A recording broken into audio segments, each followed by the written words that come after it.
সায়েন্সৰ next MCQ আমি আলোচনা কৰিম লেন্সৰ কোনটো বিন্দুৰ মাজেৰে পোহৰ ৰশ্মিৰ দিশৰ পৰিৱৰ্তন নঘটে। তাৰমানে কোনটো বিন্দুৰ মাজেৰে পোহৰৰ যদি প্ৰতিসৰণ ঘটে তেতিয়াহ'লে পোহৰ ৰশ্মিটোৰ দিশৰ পৰিৱৰ্তন নঘটাকে চিধা চিধি সৰল ৰেখাত গুচি যায়। Through which point of lens the direction of light rays remain চেম।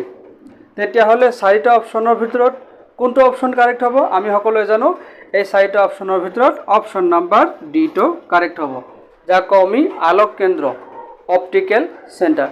কাৰণ তোমালোকে জানা আমি যদি ইয়াতে এটা আমি উত্তল লেন্স আঁকো, কনভেক্স লেন্স আঁকো নাইবা কনকেভ লেন্স আমি আঁকো, এই মাজত যিটো পইণ্ট আছে এই মাজৰ পইণ্টক কি বুলি কোৱা হয়? Optical centre.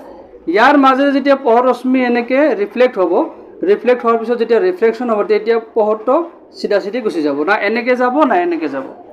Now is that clear?